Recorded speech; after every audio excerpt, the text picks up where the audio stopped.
السلام علیکم، میں ہوں لال محمد فارق اور آپ لوگ دیکھ رہے ہو میرا یوٹیوب چینل ابن خلدون۔ تو ایک بار پھر حاضر ہوا ہوں ایک نئی ویڈیو کے ساتھ، ایک نئے موضوع کے ساتھ۔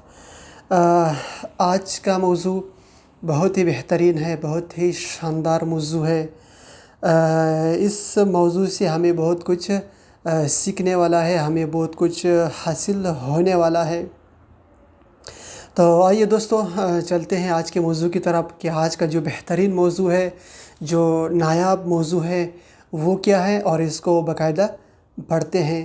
تو آپ تمام دوستوں کا ساتھ چاہیے آخر تک، تاکہ آپ لوگوں کو اس موضوع کے حوالے سے آپ کا ذہن کھل جائے اور آپ کو اس موضوع کے حوالے سے کلیئرنس ملے۔ آج کا موضوع ہے خلدونیات کی بنیادیں۔ آج کا موضوع ہے خلدونیات کی بنیادیں۔ ابن خلدون کی عمرانیات کی عمارت اور اس کے مختلف حصے اس قضیے پر بنے ہیں کہ دنیا میں فرد جماعت سے الگ ہو کر کچھ نہیں کر سکتا۔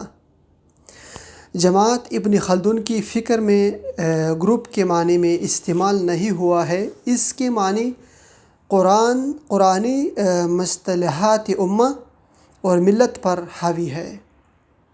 دور جدید کی اس اصطلاح ایسوسی ایشن ایک حد تک خلدون کی متذکرہ اصطلاح کا احاطہ کر سکتی ہے۔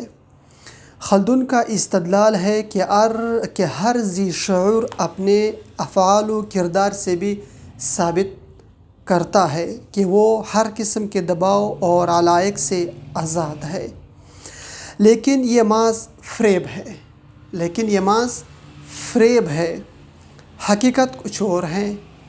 یہ بھی صحیح ہے کہ انسان کا نفس ذاتی ایک مستقل وجود رکھتا ہے اور ہر آن اس بات خودی کا دعوے دار ہے، لیکن انہی کے دوش بدوش ہر ذی شعور کے قلب و دماغ میں یہ احساس بھی موجود ہے کہ دنیا میں کوئی شخص ایسا بھی نہیں کہ جس کے افعال و کردار دوسروں کے اثرات سے آزاد ہوں۔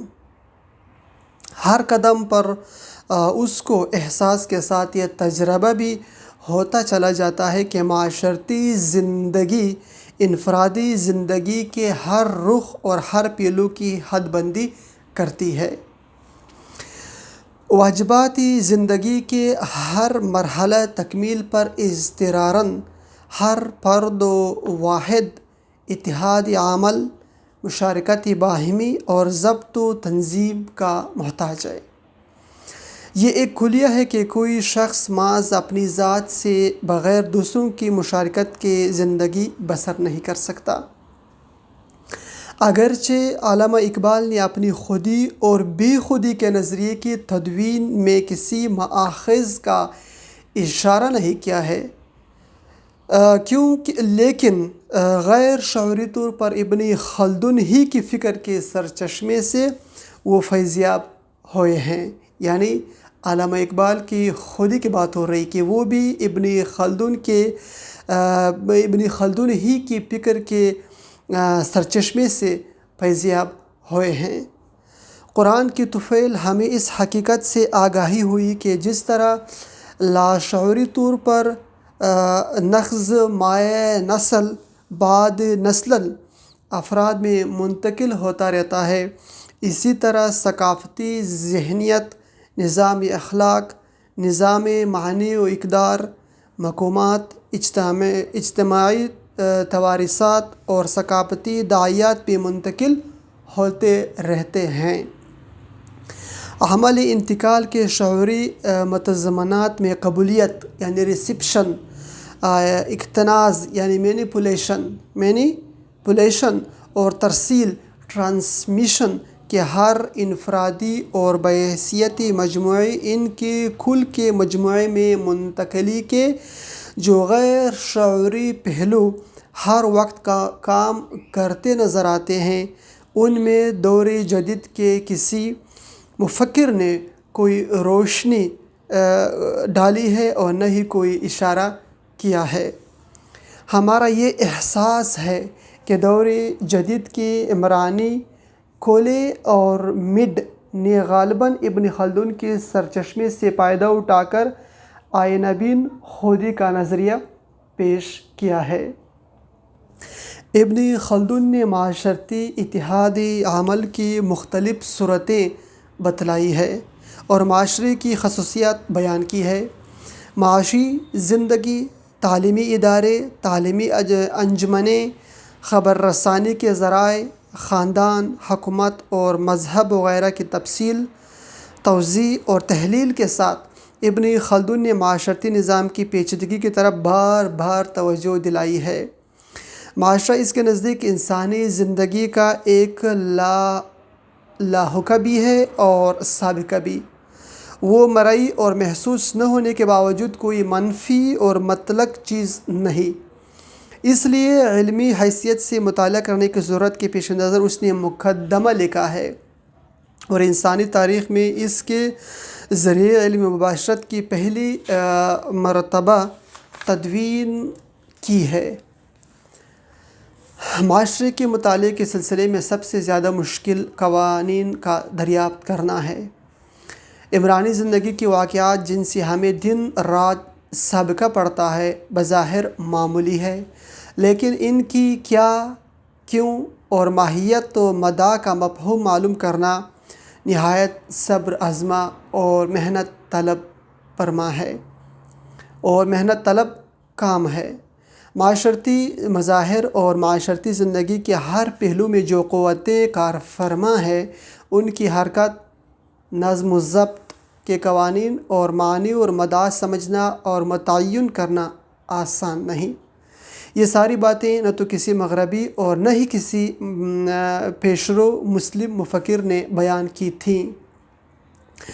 یہ نتیجہ ہے قرآن پر تدبر اور فکر کا، جس نے سب سے پہلے ربنا ما خلقت ھذا باطلا سے قدر معنویت کے راز کو آشکار کیا تھا۔ یہ حقائق کوئی مرئی بات نہیں۔ ان کی دریافت کے لیے علمی اور حکمیاتی انداز میں تحقیق کی ضرورت پر توجہ دلانا ابن خلدون کی دریافت کردہ اس صنف عمرانی کا نام ہے، جس کو تحقیقاتی منہاج یا ریسرچ میتھڈ کہا جاتا ہے، جس کو بڑی تفصیل کے ساتھ جلد اول میں اس نے بیان کیا ہے۔ تحقیق کے عملی فائدے ایک جداگانہ موضوع ہے، جس کی وضاحت منہاج تحقیق کے دوش بدوش کی گئی ہے۔ القصہ جلد اول میں یہ بات بھی واضح کر دی گئی ہے کہ معاشرتی زندگی کا علم مشکل بھی ہے اور دلچسپ بھی۔ بہت سے معاشرتی مسائل اور قضایا کے حل کرنے میں تاریخ سے جو فائدے مرتب ہوتے ہیں، ان کو اضطراراً ابن خلدون نے منہاج تحقیق کے دائرے میں شامل کر کے دو طریقہ ہائے تحقیق کو مسائل عمرانی کی تحلیل اور تشریح کے لیے ضروری سمجھا ہے۔ ایک طریقہ تو سائنٹیفک ہے، جس میں مشاہدہ، تجربہ، اختیار اور تحلیل کے عوامل شامل ہیں، اور دوسرا طریقہ تاریخی منہاج تحقیق کا ہے۔ اس کے معنی یہ ہے کہ معاشرہ اپنے زمانے و مکانی علتوں اور ارتباط میں ایک تسلسلی کل ہے۔ بلا شبہ اس میں حال، ماضی اور مستقبل کے رشتے باہم مربوط و متواصل ہیں۔ اس سے زندگی کے تسلسل اور کلیت کا پتہ چلتا ہے۔ یہ تصور بھی ایک مسلمان مفکر ہی کے قلب و دماغ میں سما سکتا ہے۔ اس تصور کے شائبات فکری ماضی میں کہیں نہیں پائے جاتے۔ قرآن ہی نے بالاختصار لیکن کتاب آسا وسعت اور جامعیت کے ساتھ سورۃ العصر میں پیش کیا ہے۔ زمان و مکان کے تسلسل اور کلیت کے ساتھ زندگی کے تسلسل اور کلیت کے متعلق قرآن میں جا بجا اشارے اور وضاحتیں موجود ہیں۔ اسی طرح ان تصورات کی مزید معنوی توضیح نظر توحید کے ذریعے کی گئی ہے، جس کا شہکار سورۃ الاخلاص ہے۔ ابن خلدون نے علم عمرانیات اور نظام ہائے علم عمرانیات کی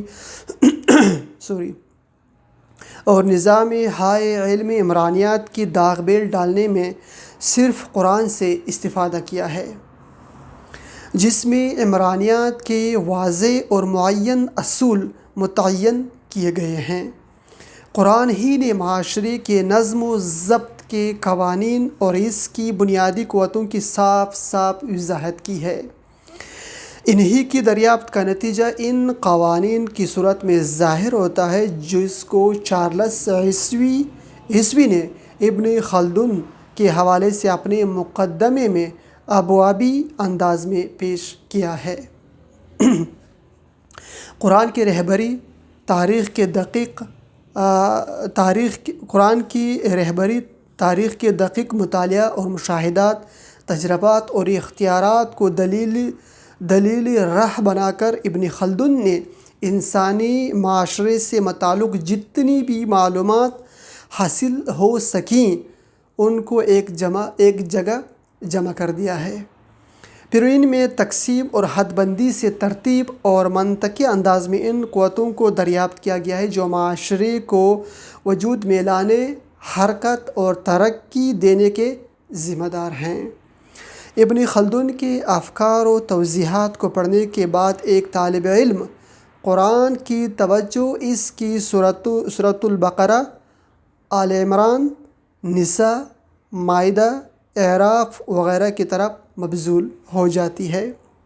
قرآن کا ہم زبان ہو کر ابن خلدون بار بار اس امر کی تائید کرتا چلا جاتا ہے کہ معاشرہ اپنی معنوی وجودی علتوں کا تابع ہے، اس لیے اس کا وجود اور ترقی بخت اختیار میں منحصر نہیں، وہ اپنے وجود اور ترقی کے ہر مرحلے میں معنوی رشتوں سے منسلک اور وابستہ رہنے پر مجبور ہے اور نظم و ضبط کے آئین و قوانین کا پابند ہے۔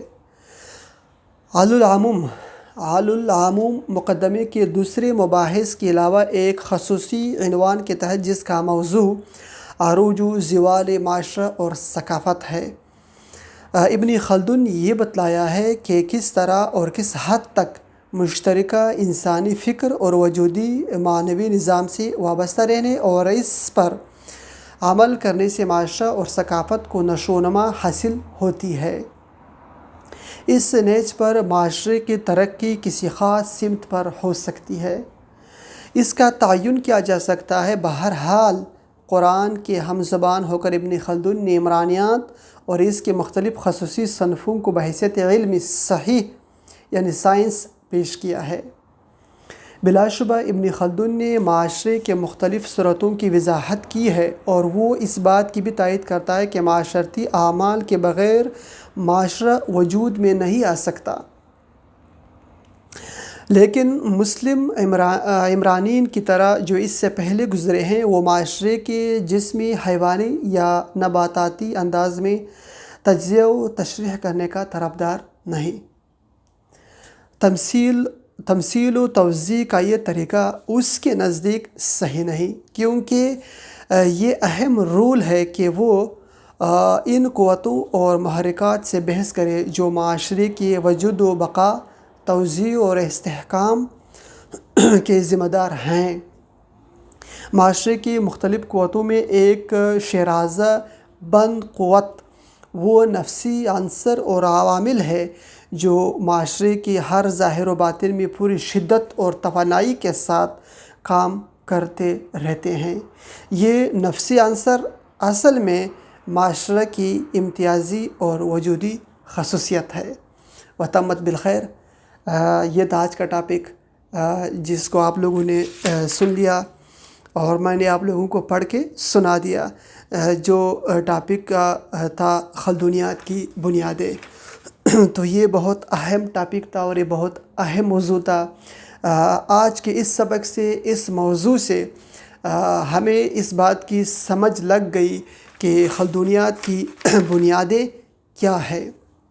تو یہاں پہ یہ کہا جاتا ہے کہ اس کی تمام تر جو بنیادیں ہیں وہ قرآن پاک ہے، یعنی ابن خلدون قرآن ہی سے وابستہ رہے اور وہاں سے ہی اس نے یہ تمام تر تعلیم سیکھی، یہ تمام تر اس نے یہ علم سیکھی۔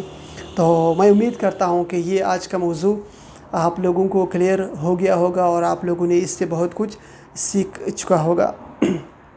تو ملتے ہیں کسی دوسری ویڈیو میں کسی اور اہم ٹاپک کے ساتھ، جو میں آپ لوگوں کو پڑھ کے سناتا ہوں، جو عبد الرحمن ابن خلدون کی کتاب مقدمہ ابن خلدون کے حوالے سے وہ موضوع ہوتا ہے، وہ سبق ہوتی ہے، وہ ٹاپک ہوتی ہے۔ تو ملتے ہیں کسی دوسری ویڈیو میں کسی نئے ٹاپک کے ساتھ، کسی نئے موضوع کے ساتھ۔ تب تک کے لیے اجازت دیجیے۔ میں ہوں لال محمد فارق، اور یہ یوٹیوب چینل ابن خلدون آپ ضرور سبسکرائب کریں، شیئر کریں، کمنٹ کریں، لائک کریں، اور اپنے دوستوں کو بھی اس کی تجویز دیں، ان کو بھی ریکمنڈ کریں۔ تو ملتے ہیں کسی دوسری ویڈیو میں۔ میں ہوں لال محمد فارق، آپ تمام دوستوں کا بہت شکریہ۔ خدا حافظ، السلام علیکم۔